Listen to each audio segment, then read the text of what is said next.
Terima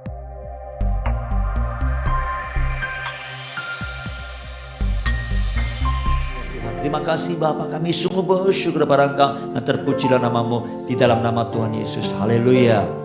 Amin. Shalom Bapak Ibu Saudara sekalian. Ya. Terima kasih buat respon Bapak Ibu Saudara. Kita boleh menopang bersama-sama apa yang menjadi kerinduan dan juga pergumulan Bapak Ibu. Ya. Memang kita selama kita mengadakan, saya jarang berinteraksi langsung dengan Bapak Ibu di rumah karena memang tujuan kita membangun Mesbah Fajar ini adalah kita mendekatkan diri dengan Tuhan. Ya, nah mungkin ke depan kalau memang nanti ada pokok-pokok doa, Tuhan gerakkan kita untuk kita naikkan bersama-sama mendukung apa yang menjadi kerinduan Bapak Ibu Saudara, kita bisa berinteraksi lagi ya. Nah, saya mau sampaikan satu firman Tuhan bagi kita semua. Mari kita buka bersama-sama Saudara. Kejadian pasal ke-6 ayat 22 Saudara. Nah, kemarin kita sudah belajar soal ketaatan Saudara ya. Tuhan menguji. Kita tahu bahwa ketika Tuhan menciptakan dunia ini Saudara, Tuhan menempatkan manusia di dunia ini, terutama di Taman Eden Saudara. Lalu kita katakan di tengah-tengah taman itu ya ada satu pohon, yaitu pohon pengetahuan baik dan jahat. Lalu kemudian ada banyak pohon yang lain juga, termasuk ada pohon kehidupan Saudara.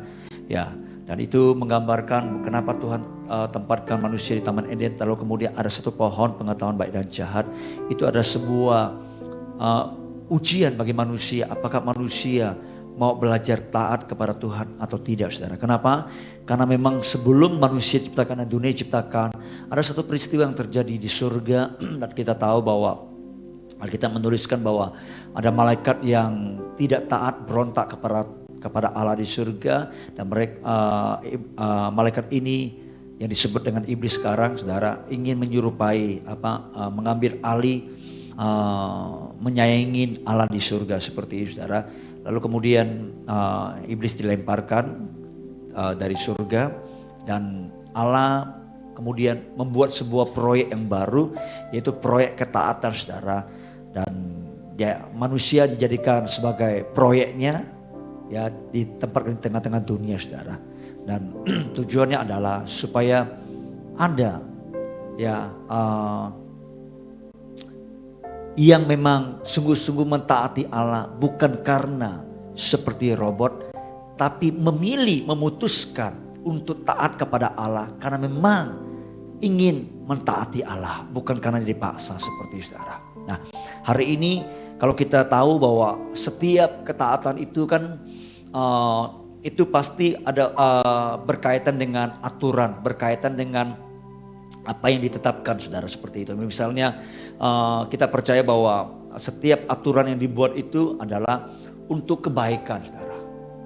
Ya, misalnya kalau seseorang untuk terhindar dari kecelakaan, maka orang itu ketika mungkin dia mengemudi ya kendaraan bermotor seperti Saudara, maka dia harus taat. Dan ketika ada lampu merah, dia harus berhenti Saudara.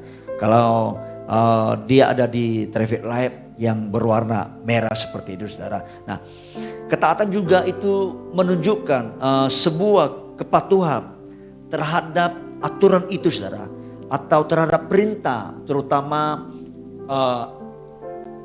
sesuatu atau pribadi yang ada di atasnya seperti Saudara. Ya, atau aturan itu sudah disepakati bersama-sama, maka itu perlu ditaati Saudara. Nah, hari ini saya mau ngajak kita belajar dari Nuh Saudara. Nuh ini adalah satu pribadi yang begitu luar biasa. Alkitab mencatat dia adalah pribadi yang di tengah-tengah kondisi di mana dunia atau manusia pada waktu itu semuanya rata-rata Alkitab mencatat Tuhan berkata begini, apa yang dilakukan manusia semata-mata itu jahat. Tindakannya itu jahat dan keluar semua itu jahat seperti itu. Tapi Tuhan menemukan, melihat ada seorang bernama Nuh di tengah-tengah kondisi zamannya yang penuh dengan egoisme, yang penuh dengan kejahatan, yang penuh dengan berbagai macam dosa seperti Saudara. Dan Alkitab menemukan Ya, Tuhan berkata ada seorang pribadi yang bernama Nuh. Dan Nuh ini siapa? Mari kita baca bersama-sama saudara. Kejadian pasal ke-6 ayat 22. Nah, penulis kitab Kejadian ini atau Musa mengatakan begini saudara. Lalu Nuh melakukan semuanya itu tepat seperti yang diperintahkan Allah kepadanya. Demikianlah dilakukannya saudara. Nah, kalau saudara baca di ayat ke-7 saudara, Tuhan itu dia berkata begini, aku ini sudah menyesal nih. Dia berkata, aku akan menghapuskan semua manusia yang telah kuciptakan itu, ya, baik manusia maupun hewan, binatang-binatang, semuanya seperti itu, ya. Dia menyesal. Lalu kemudian dia berkata begini, tapi Nuh mendapatkan kasih karunia di mata Tuhan, ya. Dan terjemahan lain dikatakan Nuh itu menyenangkan hati Tuhan.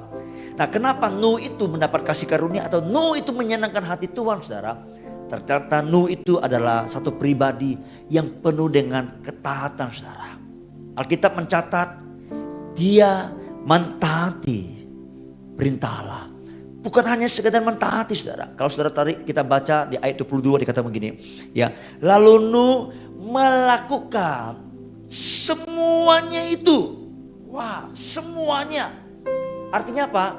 Ya semuanya. Bukannya satu, bukannya dua, tapi semuanya. Ya, dan diteguhkan lagi dikatakan tepat. Wah, sudah semuanya tepat lagi saudara. Kira-kira ya, kalau kita perhatikan saudara, Nuh bisa sampai melakukan semuanya dan tepat saudara. Ya, kira-kira menurut saudara, seperti apa sih perintah Allah itu? Semua perintah Allah. Kalau saudara baca mulai dari ayat yang ke-14 sampai 21. Itu panjang sekali, detail sekali Allah menyuruhnya. Ya, untuk membangun Batra saudara. Panjangnya, bentuknya, tingginya, lebarnya. Belum lagi ditambah binatang-binatang yang harus dikumpulkan saudara. Nah, saudara tahu itu bukan hanya panjang sekali ayat-ayat saudara, tapi durasinya juga panjang untuk mengerjakan saudara. Saudara berapa tahun? 100 tahun minimal. Total 120 tahun saudara. Dia buat Batra itu. Bukan hanya itu, sambil dia buat, sambil dia berkhotbah, menginjil saudara.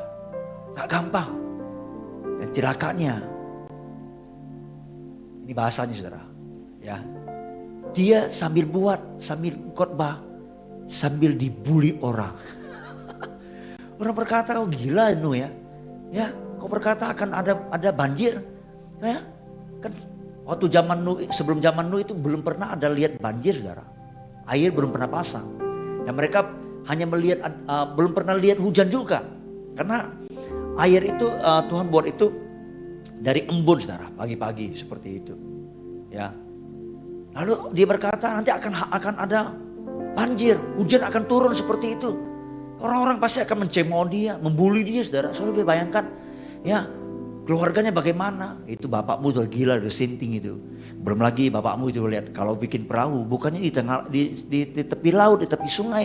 Ini dibikin di tengah hutan, di atas bukit lagi seperti itu, di atas gunung lagi. Oh gila itu bapakmu saudara. Ini kalau nggak benar-benar nggak taat sepenuhnya saudara, itu nggak tahan saudara. Sekarang coba lihat, saya baca beberapa artikel yang ditulis. Ini orang-orang artis aja, ya, bahkan ada di luar negeri, di Korea. Cuma gara-gara fansnya nggak sepakat, nggak setuju, nggak suka, ada hal-hal yang dilakukan, dibully, diomongin. Sudah tahu, kalau namanya artis itu kan fansnya itu bisa banyak, bisa ribuan, bisa ratusan ribu, saudara. Bayangin untuk penuhi keinginan fansnya, dia cuma melakukan seperti yang fansnya mau. Ketika dia nggak bisa penuhi, dibully, dia nggak tahan, bunuh diri saudara. Ayub, saya pun kalau saya pikir kalau saya jadi Ayub pun, Ayub pula, Nuh, saya nggak akan tahan saudara. Bayangin, ya, dibully seperti itu saudara. Tiap hari loh, 100 tahun. Umur kita baru berapa sih? Saya baru 40 tahun saudara. Ya kan, 40 tahunan. Ya. Setahun aja, jangan setahun, 1 hari dibully orang aja. Ya, beberapa waktu yang lalu ketika saya membaca sebuah Facebook, ya, ada seorang hamba Tuhan itu, dia khotbah soal keuangan, dibully habis-habisan, dicemooh habis-habisan. Dari siang ditampilkan di Facebook, tahu, di YouTube-nya, sorenya malamnya sudah hilang YouTube-nya, saudara. Karena memang manusia nggak kuat dibully, saudara.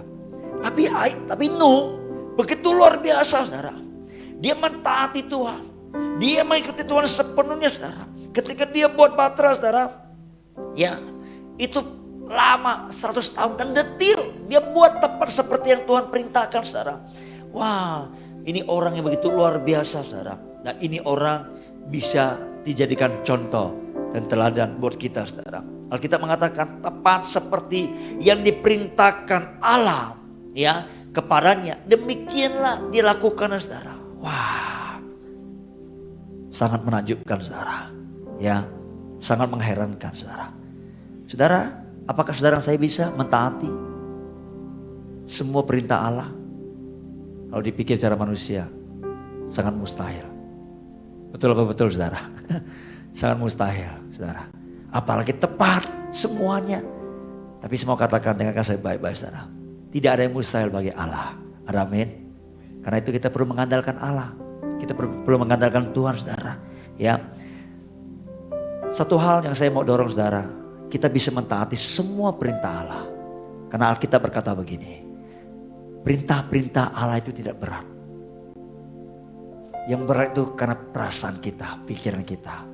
Tapi kalau kita mau merendahkan hati kita, kita mau menyangkal diri kita, kita mau pikul salib kita pasti akan diberikan kesanggupan untuk mentaati bahkan semua perintah Allah, semuanya. Tapi tentu dimulai dari perintah yang pertama, kemudian perintah yang kedua, terus. Ya, saya percaya kalau kita mulai belajar taat, 1 langkah, 2 langkah, 3 langkah, nanti kita pasti akan sampai di garis finish kita, di langkah yang terakhir, yakni finishing well kita, saudara. Amin. Belajar taat. Kemarin saya katakan sebagai firman Tuhan sampaikan bahwa Yesus aja ketika dia turun dari surga mengambil rupa menjadi manusia, Alkitab mencatat sebagai anak dia telah belajar taat. Dalam ketaatannya dia menderita. Memang ketaatan itu pasti menghasilkan penderitaan, saudara. Tapi jangan lihat penderitaan itu. Di balik semua itu nanti akan ada hasilnya. Ada upah, ada mahkota, ada berkat yang luar biasa. Amin, Bapak Ibu Saudara. Haleluya. Saya berdoa supaya kita terus melatih ketaatan kita kepada Tuhan. Jangan berdalih. Jangan berkata kita gak bisa, kita gak sanggup. Kalau saudara yang sudah mengalami luka-luka hati, saudara pernah disakiti, saudara diperintahkan Tuhan ampuni segera. Ingat, perintah Tuhan itu bukan didasarkan dengan perasaan. Perintah Tuhan didasarkan dengan apa?